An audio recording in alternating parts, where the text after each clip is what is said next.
Well, everybody, good morning to you, and of course, welcome to it. Welcome to Exploring Buddhist Concepts.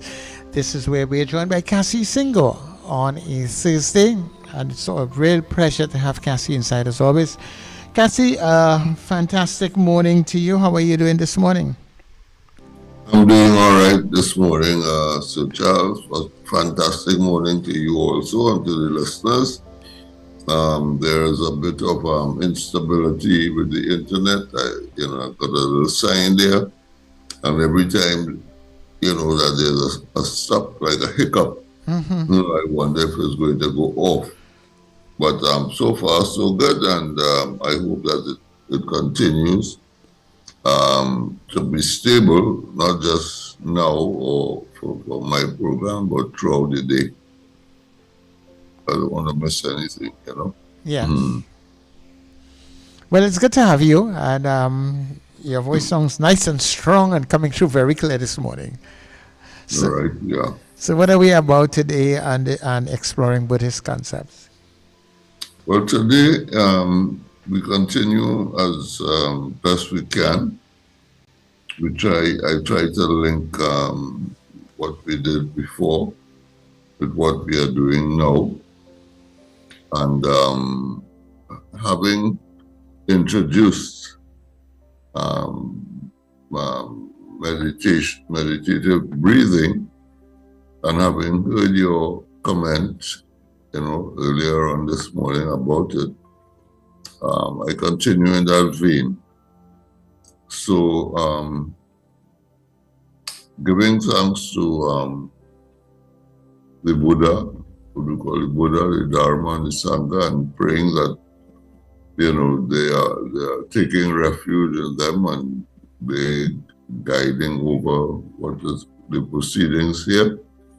I would like to repeat. I think that's my modus operandi thus far.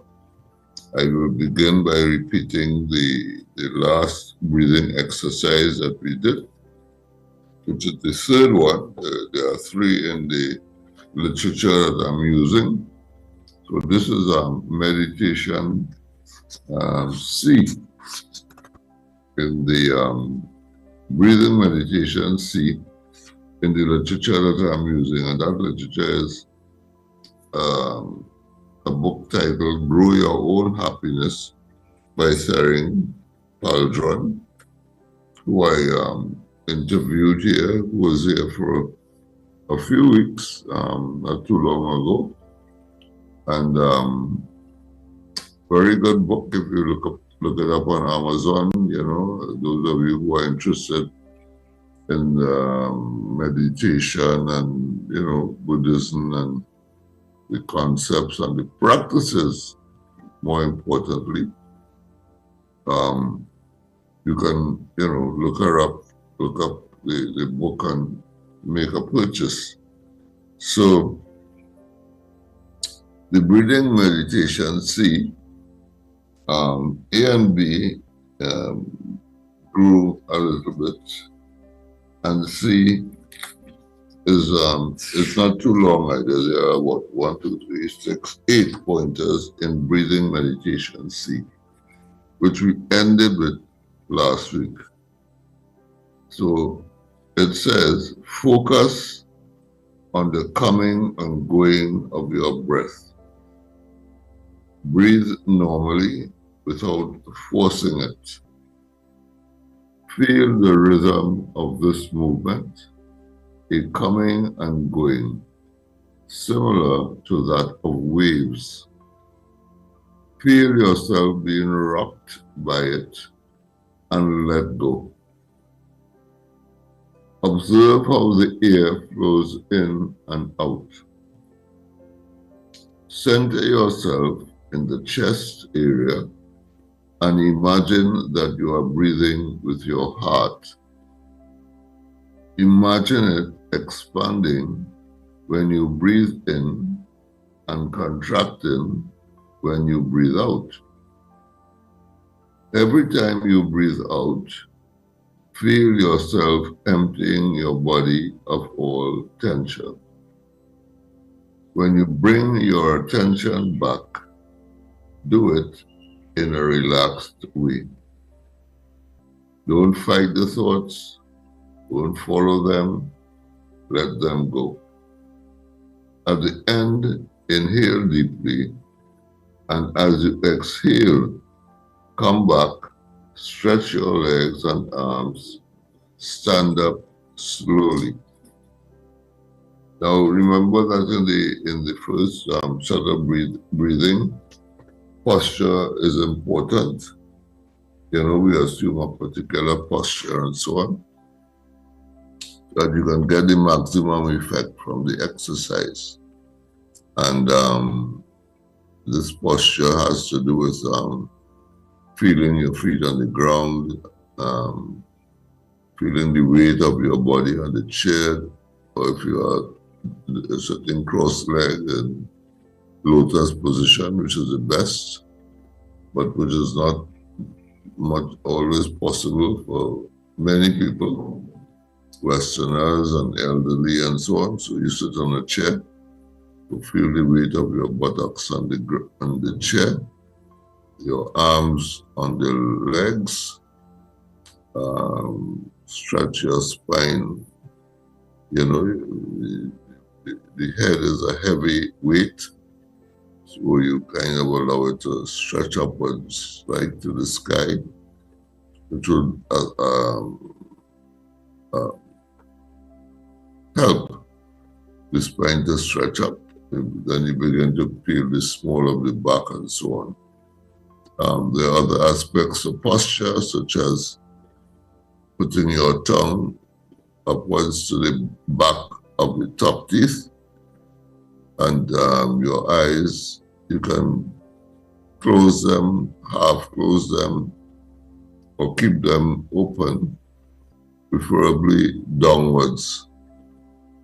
So this helps. As a matter of fact, some say, you know, that is like, you know, 90-something% of the meditation right there. You know, when you are in a good posture, you can't help but meditate properly.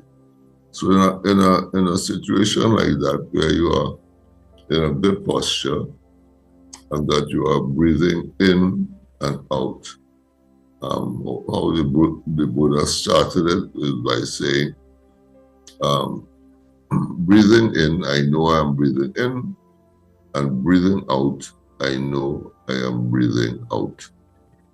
And what we said at that first practice is that after a while, you can contract it simply into saying in and out. But the key here is to allow the words in and out to follow the breath, right from beginning to end, going both ways. And if you are counting, let the number ride with the breath going both ways. Now, when you do sit, as Sir Charles pointed out, which sort of initiated the breathing practice, so to speak, you will find that a lot of thoughts enter the mind, you know, and you might wonder where they come from. I pointed out that this is how we move about our daily lives quite normally, with a multitude of thoughts that bombard us. And what happens is that we might choose one or two to chase after, and so we live our lives from day to day, from moment to moment, simply being bombarded by thoughts. And what we are attempting to do in meditation is not to get rid of the thoughts, not to control the thoughts, but to observe them, so that we become much acquainted with the operation of what we call thinking. This puts a space between us, so to speak, and the thoughts, and enables the meditation itself to do its work. So that when we are sitting and the thoughts begin to bombard, especially if we are now doing all of this for the first time and so on, we can, what we do, the exercises that you are counting to 10. And you can either count in 1, out 2, or you can count in and out 1, in and out 2, whichever you prefer. So when you do that, the thoughts are not going to just go away or subside because of that. As a matter of fact, when you do notice the bombardment, so to speak, of thoughts, you are well on the way, because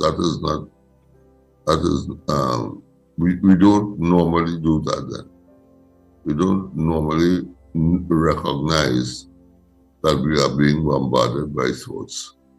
As a matter of fact, we take it for granted that this is how things are and this is how things should be. But we do know that so many times we would like to be at peace. Many times we would like to have an ease. Many times we want to be clear about things that we are doing, so that the meditation helps in that regard. I have been reading also from another piece of literature about what how meditation sort of, like, let's say, how it operates, because it's not, and I want to really stress this, it's not something that we do, because if it were, we might make a mess of things, Thank goodness, meditation is more of the allowing type. Then that's why we have a posture. That is why we are asked to sit still, particularly when we are doing breathing meditation. The sitting posture is recommended highly for breathing meditation, so that when we are counting and the thoughts come, which they will, there's no maybe about that. When the thoughts interrupt and distract, we come back we revert to the number 1 and continue practicing until we can reach number 10 with a certain amount of ease, if you want to call it that, So that practice really never ceases, whether you are a beginner or advanced in years or what have you. Some practitioners go to the number 21. And, I know, for instance, the leader of what we call the Bhuddhist, that is a group that oversees, as it were, Buddhism in this in the Western Hemisphere here, which is led by Rinpoche Rinpoche. He has said many times, that he still does counting to 21. He mentioned that in growing up, one of the first, in his family then, he, of course, is Tibetan, and he said that in his family, what he used to do and what he used to do is when he gets up, the first thing they have to do is meditate, and even as an adult, because he would have been doing this from like early childhood, and especially as a tool cook, he would have been doing this in childhood, but even as an adult, he would find himself falling asleep, and he's a humorous kind of man too, so he would tell us about his exploits and his experiences in this area, where he might fall asleep. And we might make a great joke, of the fact that sometimes he might be doing it in front of an audience, and he would hear snoring, and you would wonder, well, who is snoring? Only to discover that it is he. So we are in good company, because we don't beat up ourselves when things like that happen. We recognize that this is how it is, that we are in fact training, that we are in fact practicing, and therefore the practice continues. So I would urge those of us who are really interested, if we can go back to the earliest YouTube that was done here. And there are other sources too, but I'm recommending that we go back to the YouTube that we have done it here,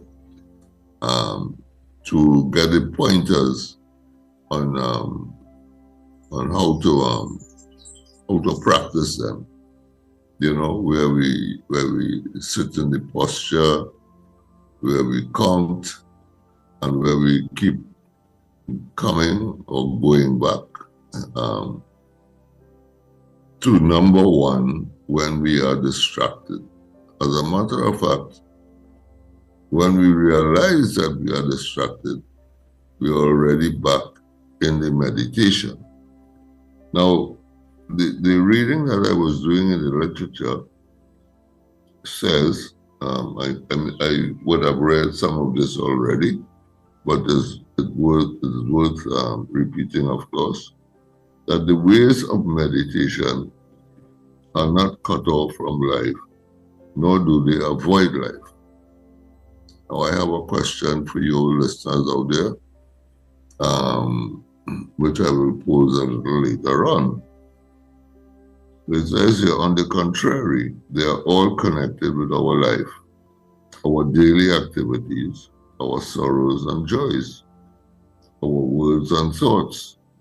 That is, let me remind you what is connected to all of these things.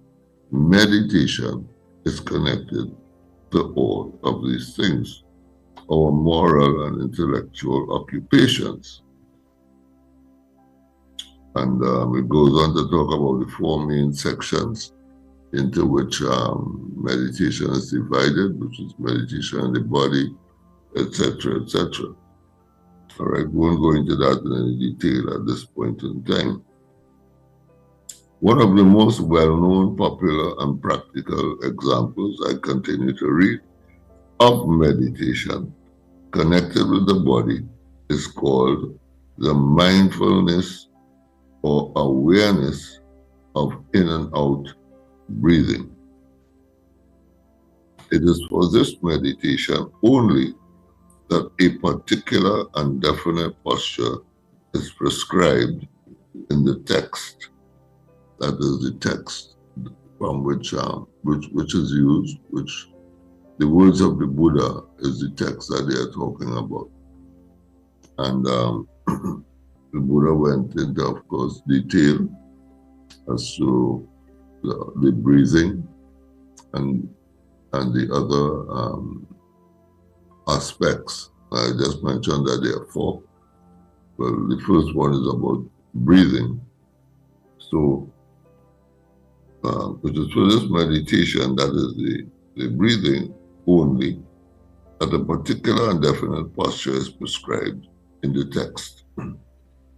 For other forms of meditation given in this sutta, that is in the discourses given by the Buddha, either to his disciples, to his close ones, or maybe in a lecture, to large audiences and so on, which have been recorded, was orally, and of course much in writing. It's called a sutta or sutra sometimes. Both are legitimate words to describe what the Buddha said. sutta or sutra, so that for other forms of meditation, you may sit, stand, walk, or lie down as you like. But for cultivating mindfulness of in and out breathing, one should sit according to the text, cross-legged, which I mentioned a while ago. It is also called sitting in a lotus position, keeping the body erect and the mindfulness alert. But sitting cross-legged is not practical and easy for people of all countries, particularly for Westerners. I mentioned that. Therefore, those who find it difficult to sit cross-legged may sit on a chair.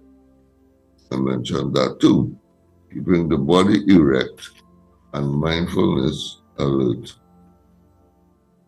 It is very necessary for this exercise that the meditator should sit erect but not stiff. His hands placed comfortably on his lap. Thus seated, you may close your eyes or you may gaze at the tip of your nose as it may be convenient to you. All right. So I have repeated that from the text, but also from experience. And the question is, well, certainly one of the questions is, what of the benefits then of doing all of that, And one of the main benefits, in my experience, is that the mind begins to get calm. Or in other words, then, thoughts, there's less thinking. Thoughts do not bombard to the same degree that they would normally. And you can notice that for yourself. You can prove that to yourself. You don't have to wait on anyone to tell you, or you don't have to theorize about it. You do it and you find out if it is working for you. Some people also find out that the difficulty in sitting still, to begin with, because the mind, not so much the body, but the mind is not accustomed to that and might be rejecting it then, kind of underhand rejection, so to speak. Because I may have mentioned, I have friends who have said, Cassie, I want to learn to meditate, and find it they have found it very difficult to sit still. They may start off for a little while and then drop off and come back and, all that sort of thing. But at least starting and making an effort to continue is highly recommended. The matter of fact, what is recommended is that you kind of, if it's convenient, you choose particular times in the morning and times in the evening. I'm just using a number here now, let's say 6 a.m. and 6 p.m. in a nice, quiet place that you can afford yourself. And you begin to follow the practice that I have outlined there. Beginning with the posture, if you're a rank beginner, and continuing on for 5. Sometimes I would even say, try it for 3, because you don't want to start with a fed upness then. You don't want to start with a boredom then, You want to start just by even noticing that there are these thousands, millions of thoughts coming at you, so to speak, And if you can notice that and you can stick with it, then you would notice a gradual calming down. So that is, as a matter of fact, this type of breathing is called, in Sanskrit, it's called shamatha, which means calming the mind. And not only is it just a meditation that we do morning and evening, but anything we do, we begin by calming the mind. You know, sometimes we might do it for a few minutes and then go on to doing other things. You know, it might be a talk we are giving, like I am doing now. You know, it might be anything at all that we are undertaking. And we want to calm the mind. It might be beginning a radio program. You know, it might be washing wares. You know, because remember, it's mindfulness. Mindfulness has been a bugword, a household word for many years, and probably still is in certain quarters. You know, where people have schools that teach mindfulness and institutions, you know, and, you know, telling you about the value of being mindful and so on and so forth. So the exercise and exercises that I'm giving here have that value also, you know, where they help us to calm the mind, to undertake whatever we are doing. And the word mindfulness, if you are aware of it, is how we might term that what we are doing. You know, we are being mindful. The text, as you would have heard a little while ago, also uses the word awareness, you know, and it is said, and it is so, that awareness is the essence of meditation. And what do I mean by it is the essence? What I mean is that awareness is what you might call 24/7 then. You know, awareness is not a thing then, you know, that we can pick up and put aside. Awareness is always there, but we are not aware of awareness. You know, we don't know that. You know, we so much want to be in control. We so much want to do our own thing. You know, that awareness, which is essential to life, because without it, there are so many things that would not happen properly, you know. So there is that level of awareness where we are aware, you know, when you're crossing the road or you're driving, so you are aware of the traffic and so on. But for meditation, awareness goes a lot deeper than that. You know, it goes to the extent where we are aware of many things that many things about our living, such as we are in meditation. One can be aware of songs, of what we are looking at, of what we are touching, and particularly how we feel. Awareness of sensations. You know, are we bored? Are we angry? Are we jealous? Are we envious?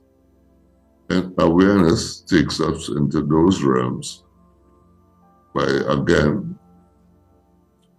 sitting still, calming the mind, and having a look at what's happening in the mind. So that, let us say, for instance, jealousy arises, or let me use anger, because that is so very common. in a split second, one can become upset, one can become very disturbed, one can become angry. And you know how that goes. We begin to blame others, we raise our voices, you know the drill. And awareness at that point is what brings us into stability, is what puts a space, so to speak, between ourselves and the anger. So that even in language, when we might say, for instance, so-and-so get me vex, or that kind of thing, boy, I was real angry, yes, even in language, we recognize almost that there's no choice, what I mean? That getting angry is like normal then, what I mean? Par for the course. So that the meditation, calming the mind, puts a space between ourselves and the anger. And little by little, the language can change from what I just said there. Well, I get vexed. So-and-so make me angry. You real upset me, boy. Woman, why you so, you're nagging, you're getting me thing, man. What you doing, what I mean? You're acting like a little boy and I'm feeling away, man.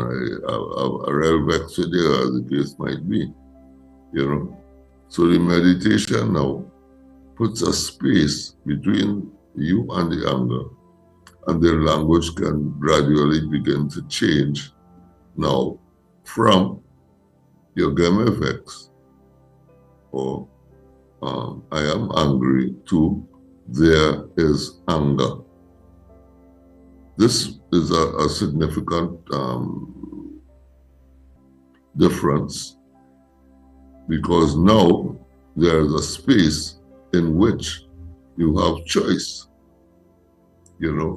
choice of response, choice of how you deal with the anger as a consequence of meditating in the moment on the question of there is anger. So you begin through meditation practice over time, you begin to notice the triggers then, even not just the anger itself, but the things that trigger anger. And that is important, of course, because you don't want to remain at the level of where only when the anger is in full gear and in full throttle, that that you are beginning to do something about it. Now that is a good level too. That is also a good level, because you would not have done that prior to some kind of practice of breathing meditation or meditating on sensations, as the case might be. But you would have encountered that now as a matter of, you begin to see it for what it is then. That there is, in fact, there is anger, and I can now deal with it from a little distance, and I put a little distance between me and the anger. And I don't think there's anyone here who will say, well, that is not important, because there's nobody who says, well, I got angry and I was so happy, it brought joy to me when I became angry. Okay, so it's now 11:40. Time flies so fast in this thing. I can't believe that it's 11:40 already. That means, what, 25 minutes have gone. And so I think at this point, I was going to like read a little more, but I'm glad that it went the way it did, so that, you know, I can kind of emphasize the importance of meditation in what pertains to an emotion like anger. You know, and I trust that you all will have gotten the point that I'm trying to make there of the value of meditation in that regard. So I did say that I have a question which was posed to me some time ago. And the question is, can you meditate while doing physical exercises? And I don't know if there are listeners out there who will venture to give an answer to that or make a comment on that question, as the case might be. But at 11:40, if you do have something to say, not just about that question, but about anything that you might have heard or anything that interests you concerning meditation and so on and so forth, and you want to say it, now is the time. Call in Sir Charles at 281-1315 and make your contribution. If not, I'll just continue on to 11:45, you know, and be very thankful that I've had the opportunity to do this one more Thursday, and I do look forward to many more Thursdays in which I could pass on the value of meditation in our lives. So the question that was posed to me was that, can one do meditate while doing physical exercises? I don't know what is your opinion or how you feel about that. I did respond at the time, no. And that is because of the context in which the question was being asked. You know, I thought at the time that because of how we were going, the questioner was looking for, like, you know, a diversion and splitting it up. But as you would have heard, and there was a hint at it, that one can meditate in any situation. As a matter of fact, one is urged to meditate in all situations, and that is called mindfulness. So that even while doing physical exercises, you're stretching, you're doing yoga, you're lifting weights, whatever, meditation was right there, you know, because what that means is that you are paying particular attention, you are being mindful to what you are doing at the moment. You know, I mentioned washing wares, you are paying attention to washing wares, etc., etc. So let me just end here with another type of meditation. I think we have the time. I wouldn't use the next one, which is on sensations, and the pointers are pretty long. But I will just read the meditation and songs without explanation. Just listen, and we'll probably start on that next week and go into it a little more. Focus on the coming and going of your breath for a few seconds. Breathe normally without forcing it. With each exhalation, empty yourself of all tension. Pay attention to the sounds around you, whether it's honking horns or birds chirping. Observe them without evaluation or judgment. Just hear to what there is to listen to as sound. Whether you like or dislike it, focus on the sound, the quality of what you are hearing. Imagine you are a newborn baby and you have never heard these songs before. Choose a song, constant or intermittent, and concentrate on it for a moment. If you feel any irritations, relax. Choose a distant or faint sound and concentrate on it for a moment. At the end, inhale deeply, and as you exhale, come back. Stretch your legs and arms. Stand up slowly. So at what time is it? 11:45 exactly. I think I will end here for this Thursday, the 24th of May, 2025. Thanks to Charles. Thank listeners out there. Please tell your friends about the program and share the video as the case might be. Thank you, Sir Charles. Thank you very much, Cassie, for your insight and, of course, all the information that you imparted in this session. People, this has been Exploring Buddhist Concepts with Cassie Senghor.